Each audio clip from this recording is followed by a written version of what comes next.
Sa kalagitnaan ng pagtulog ng mag-asawang ito at ng kanilang sanggol sa isang abandonadong sasakyan sa Maynila,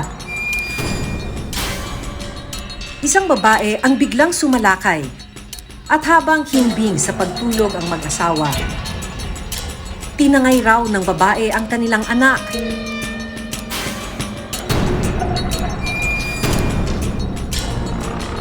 Ang mga sumunod na tagpo nakunan daw ng closed-circuit television camera o CCTV.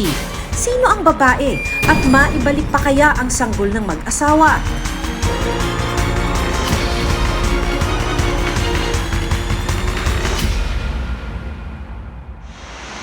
Hinanap namin ng mga magulang ng tinangay na sanggol. Dito ko naabutan sa kalsada ang mag-asawang Monique Martirez at Rodel Dolorico. Parehong nangangalakal ng basura, ang dalawa. Bandang po kami natulog mga alas 11, alas 12. Ngayon, pagtulog namin sa bago kami matulog, nilinisan pa ng asawa ko yun. Tapos sabi ko sa asawa ko, yakapin niya po yung anak ko. Pag yakap niya po, nakatulog po kami, napasarap yung tulog namin.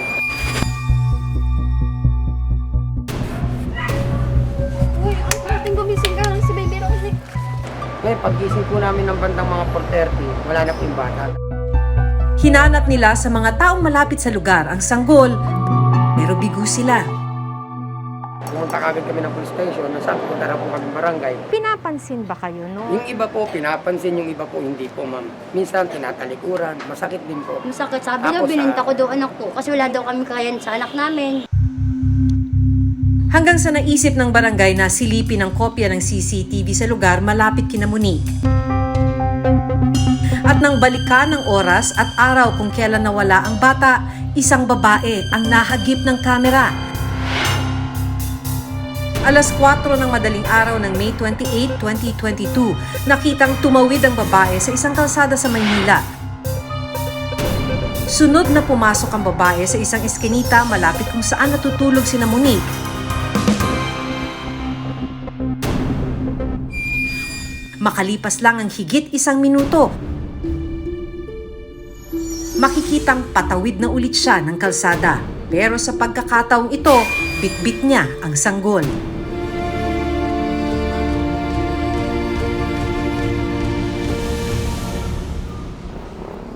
Ito yung kalsadang nilalakaran ng babaeng suspect na nakuna ng CCTV. 4:50 ng umaga, yun pala ay papunta siya sa kung saan yung tinutulugan ng mag-asawa. Wala pang 1 minuto, makikitang bumabalik na yung babaeng suspect. Meron na siyang kargang baby.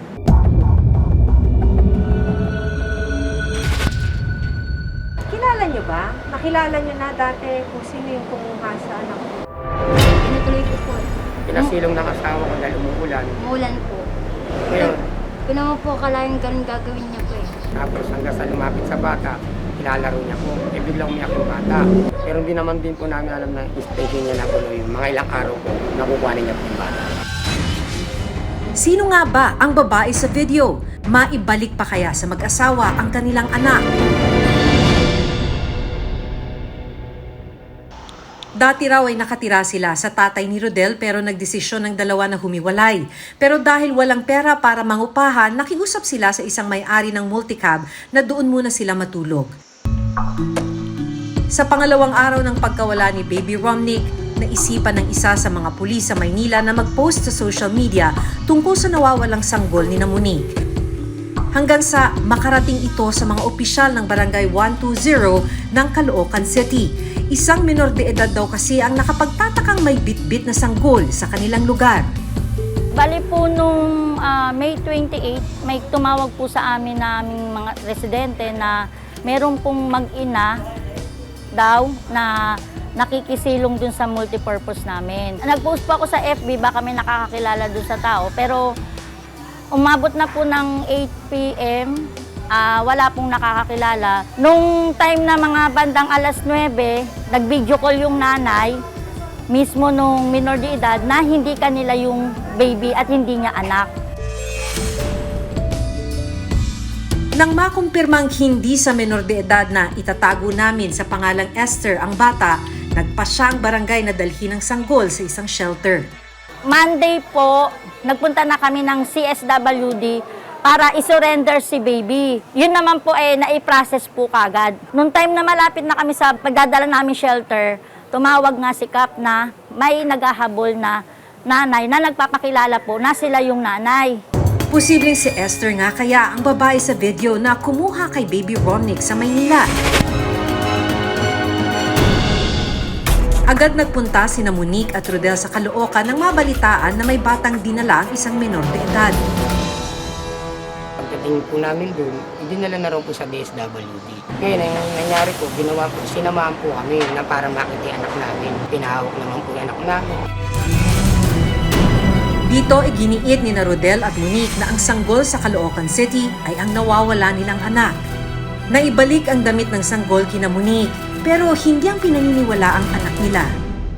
Yung damit lang po. Ang binigay lang po yung katulad yun, yung damit. Kasi sinabi ko sa asawa ko nun, ano ba pala tandaan mo na araw na suot ng damit ng anak mo? Sagot po ng asawa ko, yung dilaw po tsaka puti. Sinabihan daw sila na ayusin muna ang birth certificate ng anak at iba pang papeles. Ito yung mga kailangan nyo daw ibigay para patunayan na anak mo yun. Yung araw na nagpa-platter kami talaga nawawala. Pinakita rin po namin, tapos kinuhanan. Tapos, pinakita po namin, kinuhanan. Pati yung video. Kompleto na rin. Ipupukol daw po nila dito sa social worker na Maynila. Kaya lang daw, ang kailangan daw po, ang pukol daw ng social worker na Maynila, ibalik daw nila sa pangyayari ng nangyayari sa amin. Ang tagal. Ayun ang po ang hinihintay sa kanila. Paliwanag ng CSWD ng Maynila, kailangan munang masigurong sina Rodel at Monique talaga ang magulang ng sanggol. Ito daw baby nyo. O ayan po yan. Ganyan po. Inawala po siya, ganyan na po kataba, ma'am. Babae, malusog yan. Oo, kataba po yan. Romnick, Miss Tata. Nalipubuli na natin. Easy lang, kaya mo yan. Talagang ganun. Kung nakinig ka, hindi aabot sa ganyan. Tatagan mo lang. Oh. Miss Tata, Romnick. Ikaw yung buhay mo, Romnick. Kaya ni Papa. Maibalik pa kaya kina Monique ang nawawala nilang anak? At ano ang mangyayari sa menor de edad na tumangay sa sanggol? Abangan mamaya.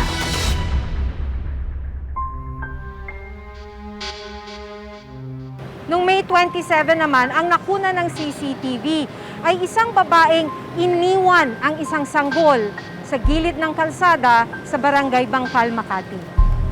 Mapapanood sa isang kuha ng CCTV ng Barangay Bangkal ang isang babaeng tila may bitbit pasado alas 11 ng umaga nitong May 27. Sa isa namang kuha ng CCTV ng isang gusali, makikita ang babae na sumilong sa ilalim ng puno sa bangketa. Maya-maya pa, umupo siya sa gilid. Pero pagkatapos ng mahigit 30 minuto, tumingin-tingin ang babae at biglang may nilapag.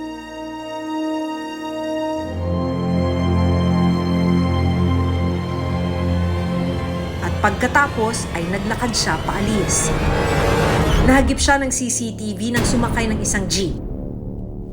Bandang alas 12:30 ng hapon, napansin ng ilang residente ang tila sanggol na nakabalot ng lampin. At nang lapitan nito ni Mark Andrew Ruiz, laking gulat nila na isa nga itong sanggol. Nakita ko yung bata dito. Hindi ko pa alam kung bata or manikin lang. Kinuha ko na siya kaagad. Pinost din ni Andrew sa social media ang litrato ng natagpuan niyang baby sa kagustuhang mahanap ang magulang nito. Nag-post talaga ako sa Facebook para makita ng mga magulang. Baka kasi malay mo, pagsisihan pa niya, balikan niya. Sa ngayon ay nasa pangangalaga ng CSWD ng Makati City ang sanggol. Patuloy pa rin pinaghahanap ng mga otoridad ang mga magulang ng bata.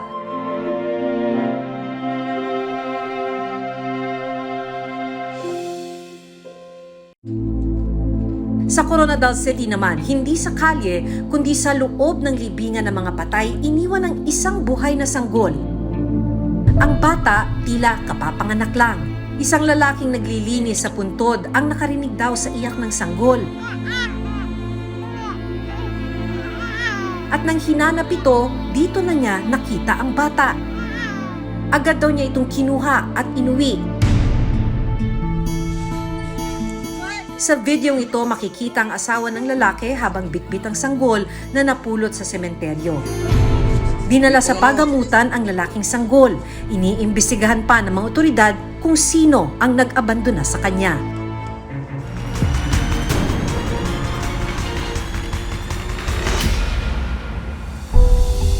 Minsan nang ipinanukala sa Senado ang Senate Bill 2621 o Baby Abandonment Prevention Act na naglalayong gumawa ng task force para mapag-aralan at ma-report ang dahilan ng pag-abandona ng mga sanggol at para mapigilan ang mga ganitong kaso.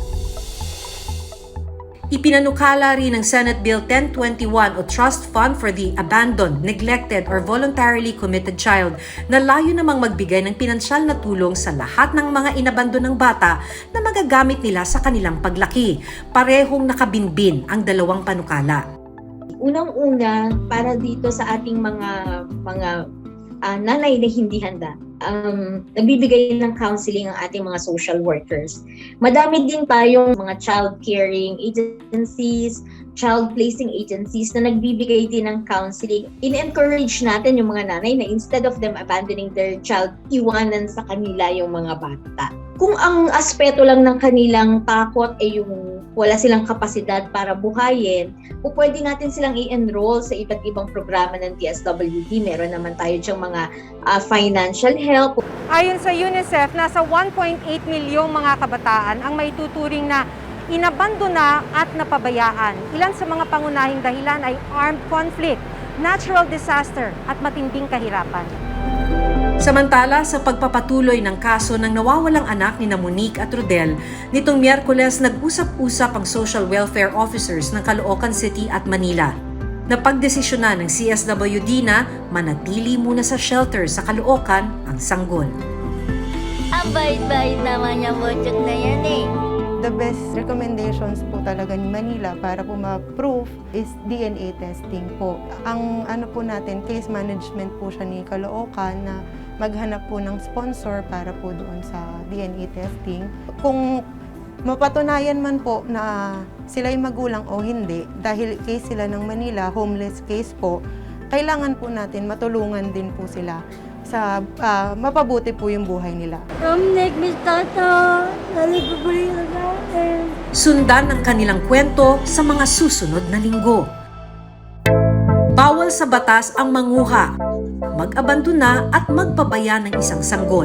May legal na paraan para maalagaan ng sanggol tulad ng pagdadala sa shelter ng DSWD at sa mga accredited na bahay ampunan ng DSWD. Pwedeng makipag-ugnayan sa mga sumusunod na numero. Ako si Maki Pulido at ito ang Reporter's Notebook.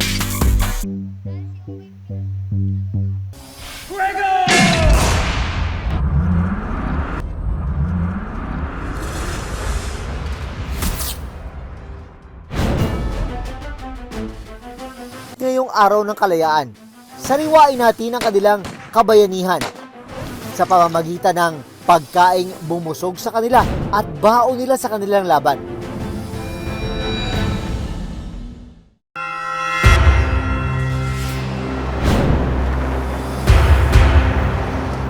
Minsan ang pinagtalunan kung sino kina Dr. Jose Rizal at Gat Andres Bonifacio ang dapat maging pambansang bayani ng Pilipinas.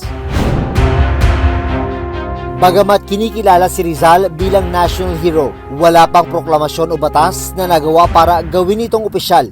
Ipawiin natin ang atin! Kalabanin natin ang mga baril! Minsan na rin ipinanukala sa Kongreso na gawing pambansang bayani si Bonifacio. Pero sa totoo lang, wala naman daw dapat magdebatehan dahil kung panulat ang ginamit ni Rizal, bolo naman ang bitbit ni Bonifacio sa pakikipaglaban sa mga mananakop.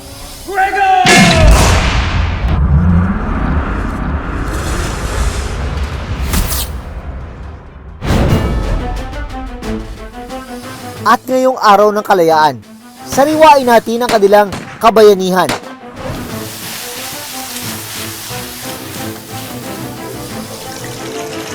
Sa pamamagitan ng pagkaing bumusog sa kanila at baon nila sa kanilang laban. Pwede raw malaman ang nangyari sa kasaysayan.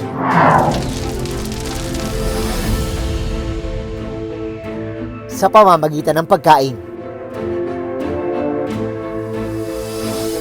Bakit mahalaga na mapreserba ang mga ganitong bahagi ng ating kasaysayan?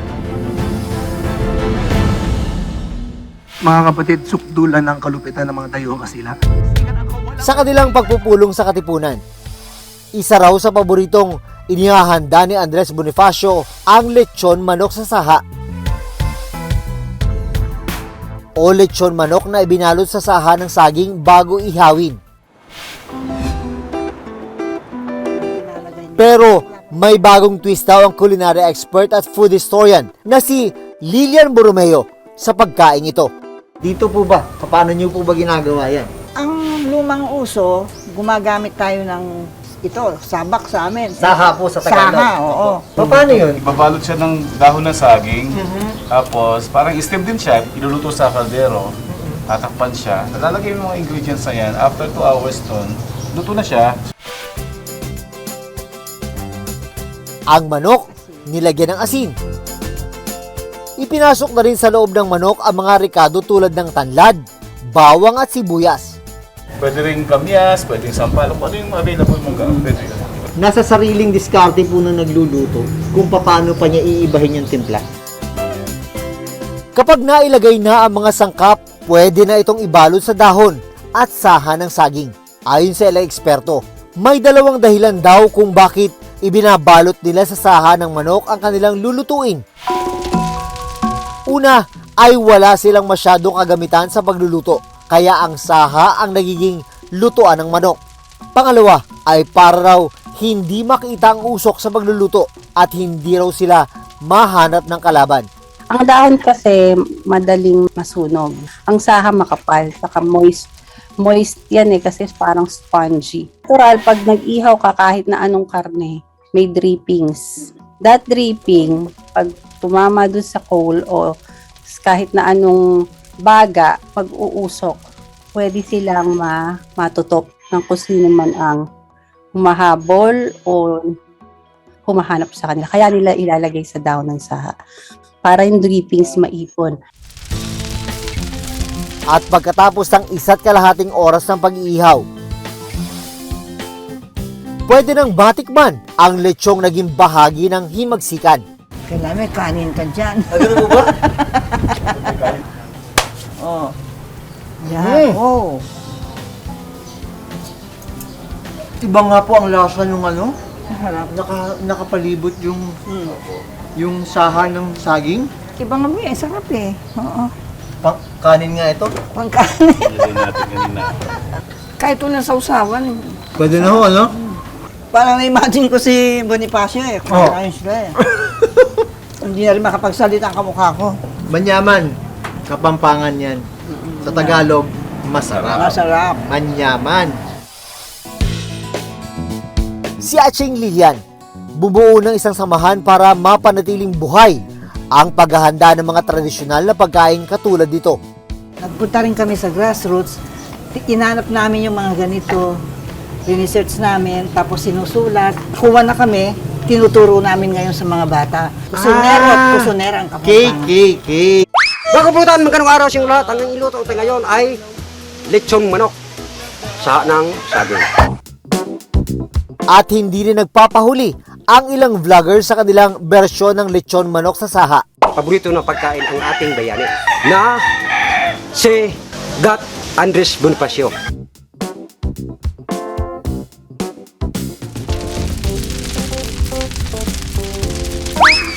Ay! Tera. Tikman ka sabaw mo, bay. Tikman, bay. Pagyabang lang. Tikman mo lang sabaw. Oh, ano? Wow! Sarap! Dahil madaling ihanda at matagal ang buhay, naging pantawid gutom rin daw ni Bonifacio ang tinapa na may kasamang kamatis at itlog na maalat. Nung bata siya, isa sa paborito niya yan. Even Rizal, pagdating sa pagkain, na ang mga Pilipino, kids, mahilig sa tuyo at saka tinapa. Meron silang talagang matinding pagmamahal sa tuyo at saka sa tinapa. Yung mga bayani natin.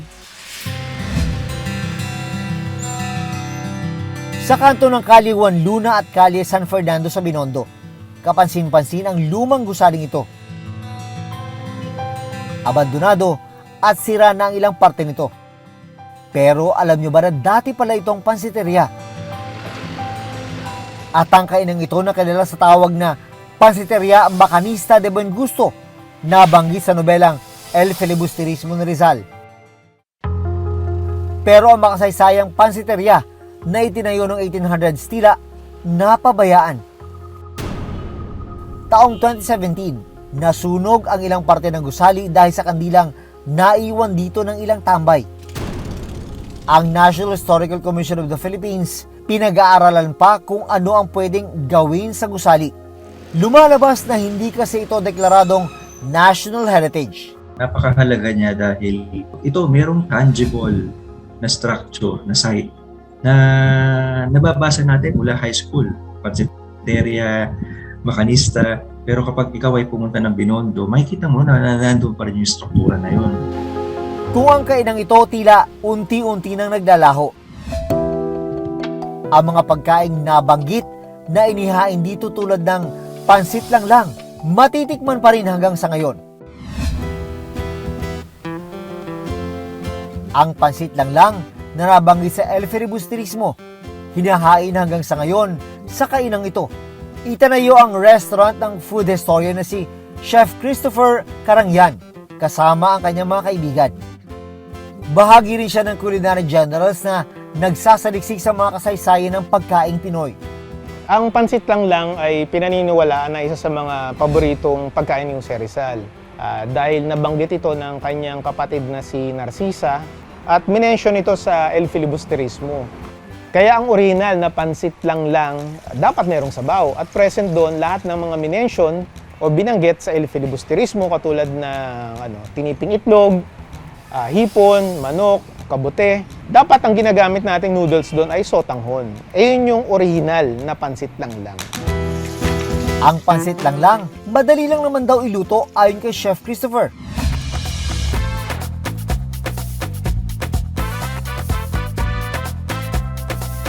Una natin gagawin, syempre, tayo magpiprito ng manok na gagamitin natin mamaya para dun sa ating pansit. Yung lumang lutuin, makikita natin doon na pinagsasama-sama lang yung manok, yung hipon at yung iba't ibang mga ingredients. Ngayon, ang ginawa natin, nag-infuse tayo ng additional na flavor. Pero hindi ibig sabihin na lumabag tayo doon sa authenticity ng ating niluluto.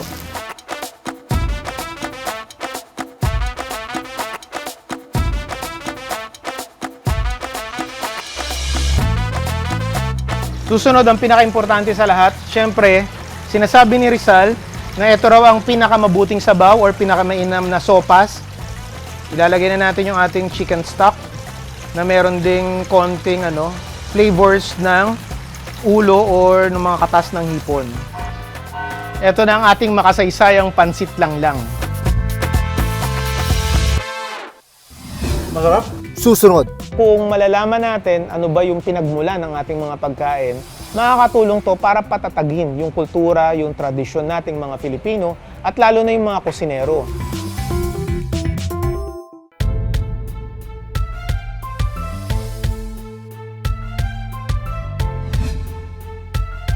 Sa pamamagitan ng pagkain, pwedeng malaman ang kultura at kasaysayan ng bansa. Bahagi ito ng kanilang pinagdaanan, kaya dapat ang ito'y huwag kalimutan at mas pahalagahan. Kung malalaman natin ano ba yung pinagmula ng ating mga pagkain, makakatulong to para patatagin yung kultura, yung tradisyon nating mga Filipino at lalo na yung mga kusinero. Kaya nagiging part to ng culinary tourism. Nagkakaroon din ng dagdag. Nakita to sa mga lokal kung saang lugar na nagsuserve ng mga heritage food. Ako si Jun Veneracion at ito ang Reporters Notebook.